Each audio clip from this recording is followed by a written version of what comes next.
Second P U economics competitive exam P U lecturer post. ಅಭಿವೃದ್ಧಿ ಅರ್ಥಶಾಸ್ತ್ರ ಬಗ್ಗೆ ತಿಳ್ಕೊಳ್ಳೋಣ. ಅಭಿವೃದ್ಧಿ ಅರ್ಥಶಾಸ್ತ್ರದಲ್ಲಿ ಸಿಲೆಬಸ್ ನೋಡೋದಾದ್ರೆ ಜಾಸ್ತಿ ಇದೆ. ನಮ್ಮ ಎಕನಾಮಿಕ್ಸಿಗೆ ಬರುವಂಥ ವಿಷಯಗಳಲ್ಲಿ ಫಸ್ಟ್ನೇದು ಏನು ಅಂತಂದರೆ ಅಂತರ್ವರ್ಧಕ ಬೆಳವಣಿಗೆ ಮಾದರಿಗಳು ಅಂತ. ಈ ಅಂತರ್ವರ್ಧಕ ಬೆಳವಣಿಗೆ ಮಾದರಿಗಳಲ್ಲಿ ಸುಮಾರು 7 ವಿಧಗಳು ಬರ್ತವೆ. ಅವರವರ ಕಾಲ್ಪನಿಕವಾಗಿ ಅವರವರ ಅರ್ಥಶಾಸ್ತ್ರಜ್ಞರು ಅಭಿವೃದ್ಧಿ ಅರ್ಥಶಾಸ್ತ್ರ ಬಗ್ಗೆ ತಮ್ಮ ಸಿದ್ಧಾಂತವನ್ನು ರಚಿಸಿದ್ದಾರೆ. ಅದರಲ್ಲಿ ಆರೂರವರ ಮಾದರಿ ಸಿದ್ಧಾಂತ ವಿವರಣೆ ನೋಡೋದಾದ್ರೆ ಉದ್ಯಮ ಸಂಸ್ಥೆಯ ಉತ್ತಮ ತಾಂತ್ರಿಕ ಪ್ರಗತಿ, ಬಂಡವಾಳ ಮತ್ತು ಶ್ರಮದ ಸಂಗ್ರಹ ಇವುಗಳ ಜ್ಞಾನದಿಂದ ವೆಚ್ಚವಾಗುತ್ತದೆ ಅಂತೇಳಿ ಹೇಳಿದ್ದಾರೆ. ಇಲ್ಲಿ ಉದ್ಯಮ ಸಂಸ್ಥೆಯ ಉತ್ಪನ್ನವು ತಾಂತ್ರಿಕ ಪ್ರಗತಿ ಇರಬೇಕು, ತಾಂತ್ರಿಕ ತಂತ್ರಜ್ಞಾನ, ಅದರಲ್ಲಿ ಮಿಷನ್ಗಳನ್ನು ಬಳಕೆ ಆಗಿರ್ಬೋದು, ತಾಂತ್ರಿಕವಾಗಿ ಬಂಡವಾಳದ ಅಧಿಕ ಇನ್ವೆಸ್ಟ್ಮೆಂಟು, ಇವೆಲ್ಲವೂ ತಾಂತ್ರಿಕ ಪ್ರಗತಿಯಲ್ಲಿ ಬರ್ತಾವೆ. ಈ ಜೊತೆಗೆ ಶ್ರಮದ ಸಂಗ್ರಹ, ಶ್ರಮ ಅಂದರೆ ಯಾರು ಅಂತಂದರೆ ಕಾರ್ಮಿಕರು. ಈ ಕಾರ್ಮಿಕರು ಅತಿ ಹೆಚ್ಚಿದ್ದಂಗೆಲ್ಲ ಉತ್ಪಾದನೆ ಹೆಚ್ಚಾಗುತ್ತೆ. ಉತ್ಪಾದನೆ ಹೆಚ್ಚಾದಂತೆಲ್ಲ ಮಾರಾಟವು ಕೂಡ ಹೆಚ್ಚಾಗುತ್ತೆ. ಸರಿಯಾದ ಸಮಯಕ್ಕೆ ಗ್ರಾಹಕರಿಗೆ ಸಿಗೋದ್ರಿಂದ, ಕೈಗೆಟಕುವುದರಿಂದ ಮಾರಾಟವು ಕೂಡ ಹೆಚ್ಚಾಗೋದ್ರಿಂದ ಅಧಿಕ ಲಾಭವನ್ನು ಗಳಿಸುವಂತಾಗುತ್ತೆ. ಈ ರೀತಿಯಾಗಿ ಹೆಚ್ಚಳವಾದಂತೆ ಅನುಭವಗಳು ಕೂಡ ಏನಾಗ್ತಾ ಹೆಚ್ಚಳ ಆಗುತ್ತಾ ಎಂಬುದು ಇವರ ಒಂದು ಅಭಿಪ್ರಾಯ. ಆದರೆ ಉತ್ಪಾದನೆ ಹೆಚ್ಚಳವಾದಂತೆ ಎಂಬುದು ಯಾರವರ ಮಾದರಿ ಅರ್ಥ. ಉತ್ಪಾದನೆ ಹೆಚ್ಚಳವಾಗುತ್ತದೆ ಎಂಬುದು ಯಾರವರ ಮಾದರಿ ಅರ್ಥವಾಗಿದೆ. ಈ ಯಾರವರ ಪ್ರಕಾರ ಸೂತ್ರ, ಯಾರವರ ಮಾದರಿ ಸೂತ್ರ YI = A × K F × KILI. ಇಲ್ಲಿ Y ಆದಾಯ, K1 KL ಇವೆಲ್ಲ ಉದ್ಯಮ ಸಂಸ್ಥೆಗಳಾಗಿವೆ.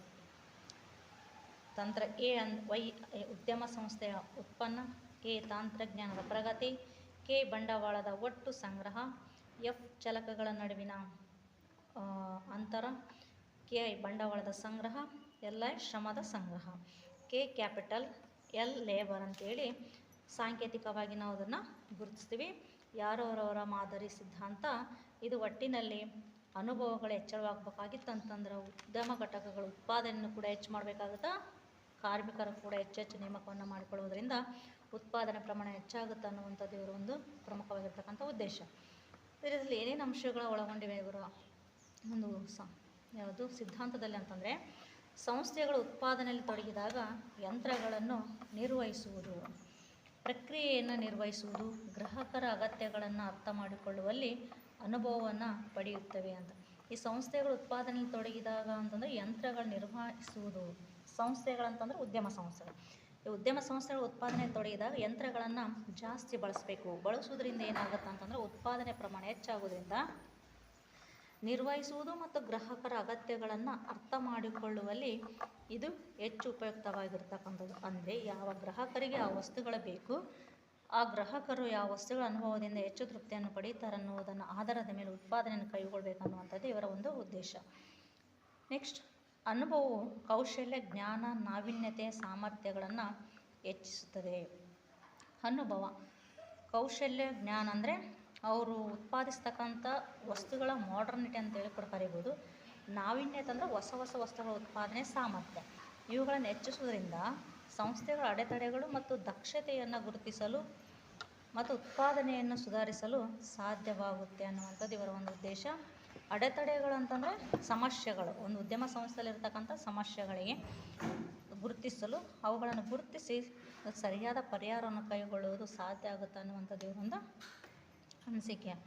ನೆಕ್ಸ್ಟ್, ಕಲಿಕೆ ಮತ್ತು ಸುಧಾರಣೆಯ ಪರಿಣಾಮವಾಗಿ ಸಂಸ್ಥೆಗಳು ಹೆಚ್ಚು ಪರಿಣಾಮಕಾರಿ ಉತ್ಪಾದನೆಯನ್ನು ಮಾಡುತ್ತದೆ ಅನ್ನುವಂಥದ್ದು. ಕಲಿಕೆ ಅಂದರೆ ಒಂದು ಉದ್ಯಮ ಸಂಸ್ಥೆಯಲ್ಲಿ ಪಡೆಯುವಂಥ ಉತ್ಪಾದನೆ ಅನುಭವ. ಸುಧಾರಣೆ ಅಂತಂದರೆ ಉದ್ಯಮ ಸಂಸ್ಥೆ ಸುಧಾರಣೆಯಿಂದ ಎಷ್ಟು ಪರಿಣಾಮಕಾರಿಯಾಗಿರ್ತಕ್ಕಂಥ ಲಾಭವನ್ನು ಪಡೀತಿದೆ ಅನ್ನುವಂಥದ್ದು. ಸಂಸ್ಥೆಗಳು ಹೆಚ್ಚು ಪರಿಣಾಮಕಾರಿ ಮತ್ತು ಉತ್ಪಾದಕತೆಯಿಂದಾಗಿ ಕಲಿಯುವುದು ತಾಂತ್ರಿಕ ನಾವೀನ್ಯತೆಗೆ ಉತ್ತೇಜನ ನೀಡುತ್ತದೆ ಅಂತ. ಈ ತಾಂತ್ರಿಕ ನಾವೀನ್ಯತೆ ಅಂದರೆ ಉತ್ಪಾದನೆಯಲ್ಲಿ ಹೊಸ ತಂತ್ರಜ್ಞಾನವನ್ನು ಬಳಸಿಕೊಂಡು ಈ ಮಾಡ್ರನ್ ಜಗತ್ತಿಗೆ ಮಾಡ್ರನ್ ವಸ್ತುಗಳನ್ನು ಪ್ರೊಡಕ್ಟ್ ಮಾಡುವಂಥದ್ದು ಇವರ ಒಂದು ಉದ್ದೇಶ. ಇನ್ನು ಪ್ರಸ್ತುತ ಉತ್ಪಾದನಾ ಪ್ರಕ್ರಿಯೆ ಎದುರಿಸ್ತಿರುವಂಥ ಸವಾಲುಗಳನ್ನು ಕೂಡ ತಿಳಿದು ಇದರಿಂದ ಸಮಸ್ಯೆಗೆ ಸೂಕ್ತವಾದಂಥ ಪರಿಹಾರವನ್ನು ಕೈಗೊಳ್ಳಬಹುದು. ಹೊಸ ತಂತ್ರಜ್ಞಾನಗಳು ಪ್ರಕ್ರಿಯೆಗಳನ್ನು ಅಭಿವೃದ್ಧಿಪಡಿಸಲು ಸಾಧ್ಯವಾಗುತ್ತದೆ. ಇನ್ನು ಆರ್ಥಿಕತೆ ಸರಕು ಮತ್ತು ಸೇವೆಗಳನ್ನು ಉತ್ಪಾದಿಸಲು ಹೆಚ್ಚು ಸಮರ್ಥವಾಗುತ್ತದೆ. ನೋಡಿರಿ, ಯಾರ ಪ್ರಕಾರ? ಈ ಅರೋರವರ ಪ್ರಕಾರ ಆರ್ಥಿಕತೆ ಸರಕು ಮತ್ತು ಸೇವೆಗಳನ್ನು ಉತ್ಪಾದಿಸಲು ಹೆಚ್ಚು ಸಮರ್ಥರಾಗುತ್ತದೆ ಅಂತೇಳಿ ಇದು ಹೆಚ್ಚಿನ ಆದಾಯ ಮತ್ತು ಜೀವನ ಮಟ್ಟಕ್ಕೆ ಕಾರಣವಾಗುತ್ತೆ. ಯಾರವರ ಇವರ ಸಿದ್ಧಾಂತ ತಿರುಳು ಏನಂತಂದ್ರೆ ಆರ್ಥಿಕತೆಯಲ್ಲಿ ಸರಕು ಮತ್ತು ಸೇವೆಗಳನ್ನು ಹೆಚ್ಚೆಚ್ಚು ಉತ್ಪಾದಿಸುವುದರಿಂದ ಹೆಚ್ಚಿನ ಆದಾಯ ಮತ್ತು ಜೀವನ ಮಟ್ಟ ಸುಧಾರಣೆ ಆಗುತ್ತೆ. ಯಾಕಂತಂದರೆ ಹೆಚ್ಚು ಉತ್ಪಾದನೆಗೆ ಹೆಚ್ಚು ಉದ್ಯಮ ಕಾರ್ಮಿಕರ ನೇಮಕ ಮಾಡ್ತಾರೆ. ಉದ್ಯಮ ಕಾರ್ಮಿಕರ ನೇಮಕ ಮಾಡೋದ್ರಿಂದ ನಿರುದ್ಯೋಗ ಸಮಸ್ಯೆ ಕಡಿಮೆ ಆಗುತ್ತೆ. ನಿರುದ್ಯೋಗ ಸಮಸ್ಯೆ ಕಡಿಮೆ ಆಗೋದ್ರಿಂದ ಅವರ ಆರ್ಥಿಕತೆ ಪ್ರಮಾಣ ಹೆಚ್ಚಾಗುತ್ತೆ. ಇದರಿಂದಾಗಿ ಅವರ ಜೀವನ ಮಟ್ಟ ಕೊಂಡುಕೊಳ್ಳುವ ಶಕ್ತಿ ಮತ್ತು ದೇಶದ ಆರ್ಥಿಕ ಅಭಿವೃದ್ಧಿ ಕೂಡ ಹೆಚ್ಚಾಗುತ್ತೆ ಅನ್ನುವಂಥದ್ದು ಯಾರವರ ಒಂದು ಸಿದ್ಧಾಂತದ ಉದ್ದೇಶ. Okay, thank you.